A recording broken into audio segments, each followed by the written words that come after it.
Welcome to the first ever episode of Weekly Tech Roundup, a series I'm hoping to do every Saturday, taking a look at the week's tech, just doing a quick recap of some of the bigger stories inside of the tech world.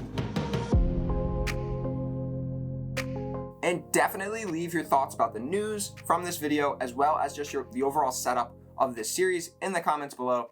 I will be looking out for your guys' feedback. So starting off with one of the weirder news pieces from last week, we'll of course have to take a look at Microsoft, and they have supposedly patented details on tech that could turn dead people into AI chatbots. And of course, this CNET article starts it off with it's Black Mirror coming to life, and that's pretty much what it is. It's an interesting concept, I guess, but their thought is on creating a conversational chatbot with people who, of course, have passed away. So I guess you could go on your computer and talk to somebody who has passed away, maybe a friend or a family member. And there's even the possibility of tying in a 3D model of the person or using images of the person as well. And although it sounds pretty crazy and pretty far-fetched, we've already seen a hologram of Tupac on stage or Whitney Houston. So, I mean, it's definitely not that far-fetched and not far outside the realm of what, one, tech is capable of, and two, what people are willing to actually absorb and bring into their lives. So we'll have to just see if that actually ever comes to the market. And Microsoft also soured some folks with the news about Xbox Live Gold memberships.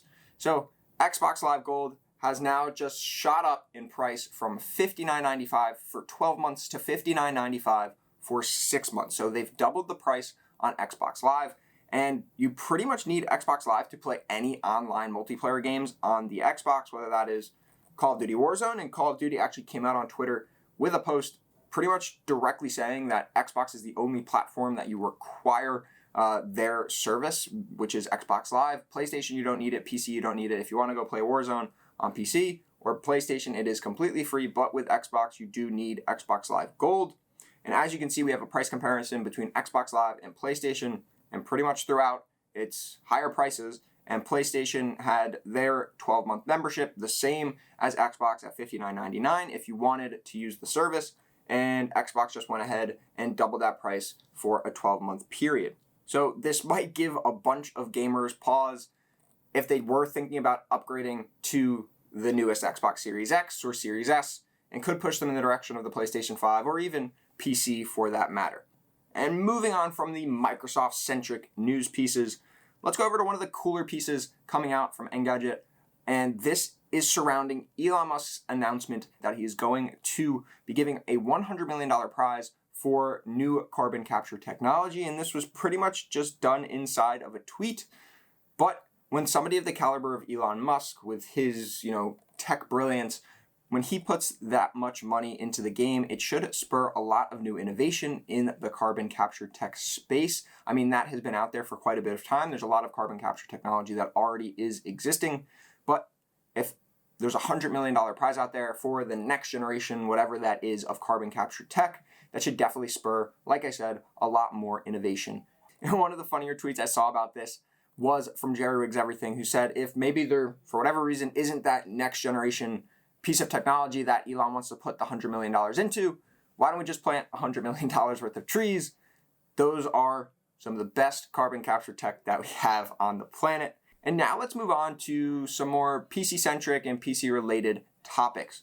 So the first one comes from Ars Technica, and this is really related to CPU shortages and GPU shortages, as well as console shortages from Xbox and PlayStation. So what Newegg has decided to do to sort of combat the just monstrosity of demand for these products, they have now put together something called Newegg Shuffle. So at a designated period of time, you come to the Newegg website and you are able to add one of those products to sort of your cart. And there has been some controversy around this, as Newegg is still sort of pushing their bundled items. So maybe you want an RTX 3080 and you have to buy a power supply, or you want a Ryzen 5000 series CPU and you have to buy a motherboard. So that is still sort of up in the air as to whether they will continue to do that or just allow you to purchase the item that you actually want. But once you're sort of in the system and you've reserved your items, they of course come reserved after the shuffle period has ended. I think it's around a couple of hours then the lottery is drawn. If you've won those items, you can purchase them inside of your cart. And if you haven't, of course, you would come back next time and be able to purchase the items or enter the lottery once again. So hopefully this new setup will allow gamers to actually get their hands on these products rather than miners or scalpers. But we'll only have to see whether Newegg keeps up with this new strategy or if they just go back to the same old and announce when they're going to release a batch of products on Twitter. And then you just go on Newegg and buy the item if you are able to get your hands on it, whether it's a couple minutes or 30 seconds, be able to get your hands on a product. So sticking with some more PC Center topics, let's take a look at the Ryzen 9 5980HS. So looking at this article from Tom's Hardware, we are comparing it against the last generation Ryzen 9 4900H, the Intel Core i9-10885H, so their top-of-the-line processor as well, the Intel Core i7 1185G7, so that will be the newest of the Tiger Lake processors, and we have the Apple M1 chip. And this is all being tested in Geekbench 5, so of course it is only one CPU test, so we'll have to wait for some more information, but we are seeing some really, really nice improvements over last generation Ryzen 9. We're also seeing it beat out handily the i9-10885H as well as the 1185G7. Of course, that 1185G7, which is Willow Cove, is 4-core, 8-thread, so it's definitely going to get trounced anyways when it comes to the 8-core, 16-thread of this processor. But Apple M1, look at that thing, coming in pretty close, competing almost with an i9-10885H.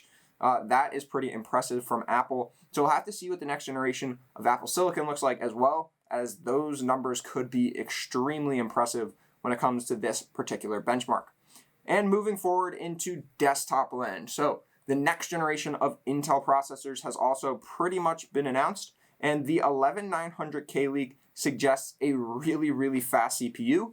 We already heard that they will be dropping the cores down from the 10900K, so from a 10-core 20-thread CPU back down to an 8-core 16-thread CPU, just like the 9900K, although we are supposedly going to see some really good improvements both in IPC as well as clock speeds. So the 11900K will reportedly have a boost up to 5.3 gigahertz, and with that boost in core performance, this chip will most likely even beat out the Ryzen 9 or the Ryzen 7 5800X. So Intel's chip was 13% faster single core and 5% quicker in multi-core. So those are some really impressive numbers for that core reduction. And we're also hearing that the 11700K, so the i7 variant, will also sport 8 cores and 16 threads, but because of the clock speed reductions, will come in under the 5800X. So the 5800X will be sort of the middle ground from AMD between those two SKUs. So that's some really good news for gamers, and hopefully it will lead to more competition in the CPU market and drive prices down,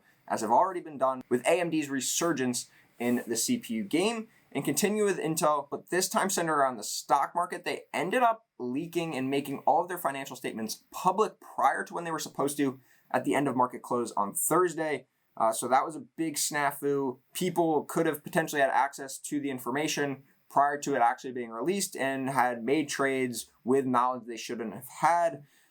But besides that, Intel did not give investors good enough clarity on the future of both their products as well as their manufacturing, as well as now having a new CEO at the helm. People are unsure, will Intel keep all of their products as well as the manufacturing in-house? Will they export some of that manufacturing to the likes of TSMC? So a lot of those answers, or a lot of those questions, were not answered, and investors decided to sell off on Friday, dropping the stock almost 10%.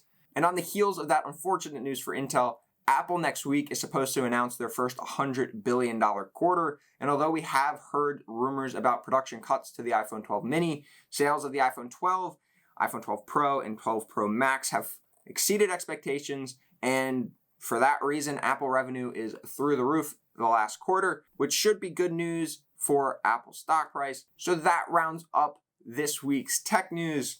Microsoft making some interesting plays. Elon Musk putting his money where his mouth is. Newegg trying to hopefully thwart miners and scalpers. And some really good news about the future of CPU tech when it comes to next-gen Ryzen 5000 laptop chips and 11th gen Intel chips for desktop. Some really good news there. And some interesting stock market plays in the tech market. So I hope you guys enjoyed the video. So tune in next Saturday for the following week's tech roundup. And to make sure you guys don't miss it, make sure to subscribe and turn on post notifications so you can stay up to date on the latest videos.